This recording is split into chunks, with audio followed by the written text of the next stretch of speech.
Hello दोस्तों, RLP प्रत्याशी सुरताराम ने थामा कांग्रेस का हाथ। 2018 के विधानसभा चुनाव में चोटन विधानसभा क्षेत्र से चुनाव लड़े थे। सुरताराम मेघवाल वोट बैंक में तीसरे स्थान पर रहे थे। प्रथम स्थान पद्माराम मेघवाल, द्वितीय स्थान पर आदूराम मेघवाल रहे। अब बात करते हैं सुरताराम मेघवाल को विधानसभा चुनाव में 24,036 वोट मिले थे। ये वोटर बीजेपी या कांग्रेस को छोड़कर आए वोटर थे, क्योंकि 2018 में विधानसभा चुनाव से पहले राजस्थान में कोई सक्रिय तीसरी पार्टी नहीं थी। अब ये वोटर किस पार्टी में जाएंगे, ये असमंजस से बात हो गई है। सुरताराम मेघवाल ने अपने भाषण में कांग्रेस और बीजेपी पार्टियों में भी अंतर स्पष्ट किया। सुनते हैं सुरताराम जी मेघवाल को। में लेना और पीछे लिखते हैं बीजेपी के पक्ष में लेना। मैंने कहा दोस्तों, मैं अब उनको जवाब भी देना चाहता हूं। सबसे पहले मैं राष्ट्र हित की बात कहना चाहता हूं। राष्ट्र हित क्या है? राष्ट्र का हित यह है कि जब भारत आजाद हुआ, उसके बाद में आप देखोगे यहां से लोग चले जाओगे दक्षिण भारत में आपकी भाषा समझ में नहीं आएगी। वहां के लोग जो है यहाँ पे आएंगे, उनकी भाषा समझ में नहीं आएगी। अगर उस संस्कृति को, उस चीज को एक कांग्रेस के पक्ष में मुझे फैसला लेना चाहिए, ये मेरे मन की बात सुनी। इसलिए मैंने जो है कांग्रेस का पुनः अपने परिवार में शामिल हुआ। तो मैं मेरे साथियों मित्रों को उनको भी कहना चाहता हूं कि जो देश हित है वो देश हित इसमें है कि हम सारे भाई भाई बने। लिए मैंने उनके साथ में जाना उचित नहीं समझा और कांग्रेस के साथ में आना उचित समझा, जो मेरा खुद का परिवार है। अब रही बात लोकसभा चुनावों की।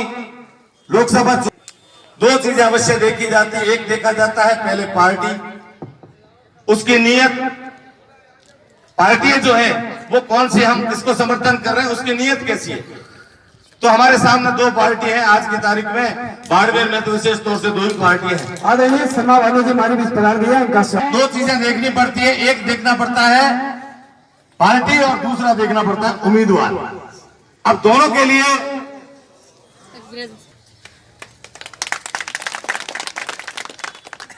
तो दोस्तों मैं कहना चाहूंगा कांग्रेस पार्टी के बारे में, हालांकि शुरू से बोलते ही आए हैं, सब लोगों ने बोला एक धर्म निरपेक्ष पार्टी है जिसमें एक विशेष धर्म के लिए कोई दर्जा नहीं, सबका सम्मान दर्जा जो है कांग्रेस पार्टी की नीयत में है। ये जो है कांग्रेस पार्टी की सोच है। दूसरी तरफ भारतीय जनता पार्टी है, उनकी जो सोच है वो देश में सिर्फ एक कट्टर हिंदू धर्म स्थापित करना चाहती है, या कोई अपने धर्म के साथ कोई स्थापित करने।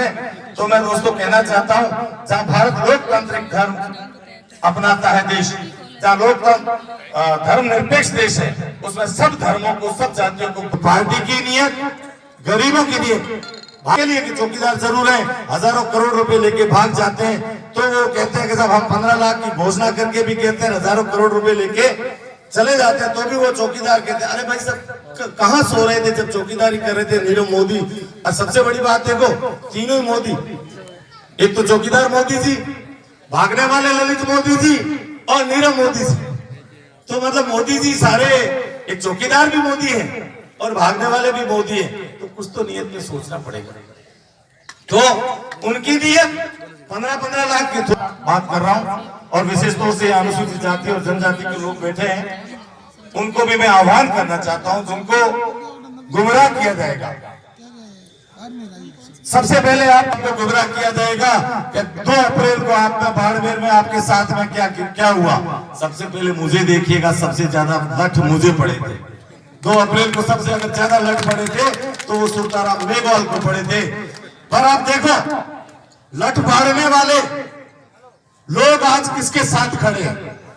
पहली बात ये कहना चाहूंगा कि जो एक तथाकथित सेना थी जिन्होंने वहां लाठियां बरसाई, तो जब शख्सियत की बात आती है, मानवनर सिंह जी ने, मैं देख रहा था लाइव, मानवनर सिंह जी की लाइव चल रही थी, चौधरा में स्वाभिमान सभा चल रही थी। तो जो हमारे साथ अत्याचार कुछ लोग, चंद लोग थे, उनको मंच तक नहीं पहुंचने दिया था और सामने बैठे थे। ये इस उनकी नीयत साफ नजर आती है कि गलत आदमी को अपने पास में नहीं भटकने देंगे। गलत आदमी जो है इनके पास नहीं भटकेगा तो आप सुरक्षित रहेंगे। अब अगर आपको कोई कहता है 2 अप्रैल को लाठियां पड़ी, तो मैं उनसे सवाल करना चाहता हूं, 2 अप्रैल को हम पूरे भारत में एकत्रित क्यों हुए? क्यों हुए एकत्रित हम पूरे भारत में? सबसे बड़ा तो सवाल सरकार थी, और उन्होंने संविधान के साथ छेड़छाड़ की और अनुसूचित जाति और जनजाति के एक्ट के साथ छेड़छाड़ की, इसलिए जो पूरे भारत को जो है सड़कों पे आना पड़ा। तो अब आपसे प्रश्न, सुरताराम मेघवाल कांग्रेस पार्टी में जाने के बाद बीजेपी पार्टी का कितना वोट बैंक कमज़ोर हो सकता है? अपनी राय कमेंट बॉक्स में ज़रूर दें। जय हिंद, जय भारत, इंकलाब जिंदाबाद। धन्यवाद।